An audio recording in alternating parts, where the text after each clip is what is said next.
maybe it works that way now, but back then they wanted to groom you, and I was ungroomable. That's Toby Keith on November 8th, 2022, and he's accepted an award that, as it turns out, they tried to give him 3 times. Yeah, he's been on deck to receive the Icon Award for 3 straight years, it just hasn't worked out, but he finally accepted the BMI Icon Award this week, joining country legends like Willie Nelson, Dolly Parton, Loretta Lynn, and Hank Williams Jr., who won the award previously. We're going to dive into some of the performances, like this one. His heart wasn't in it, he just stole the keys as he rode away.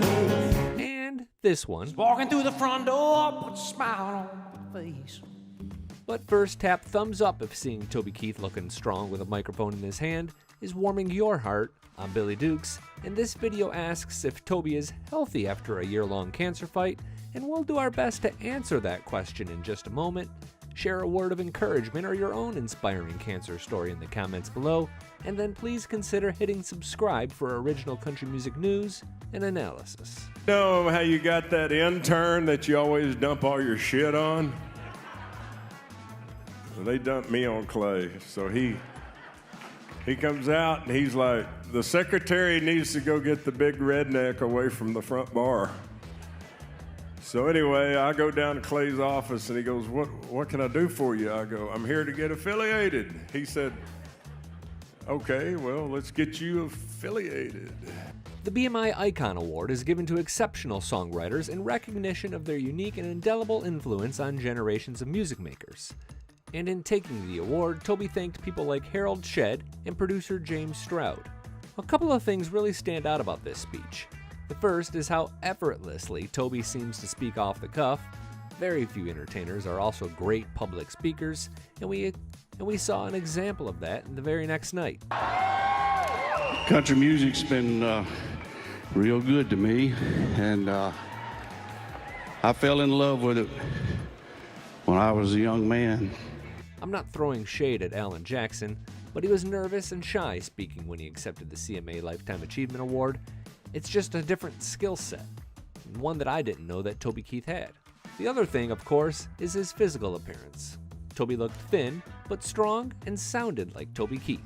These are all positive signs and point to the suggestion that Toby Keith's cancer battle may be behind him.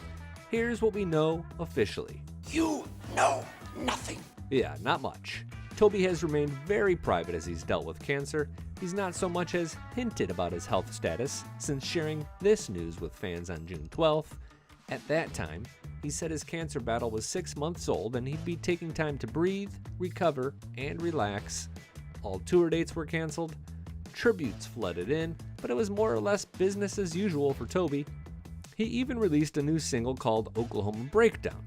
Then in September, we got something of a mixed message. He canceled a scheduled appearance at a cancer benefit in New Mexico because, quote, he is still going through recovery. That was per the organization's spokesperson. A few days earlier, a profile in the magazine Lifestyle said he was, quote, cancer-free. The problem there is they give no context or additional information, so journalistically, it's difficult to take that information and report it as truth.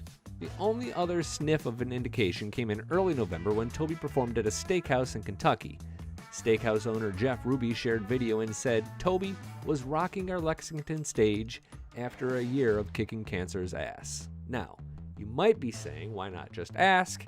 We have, and I'll circle back to what I said about him being very private about all of this, which is fine. That's his prerogative, even if it does leave fans feeling a little bit anxious. We'll get over it. Heart wasn't in it, he just stole the keys as he rode away.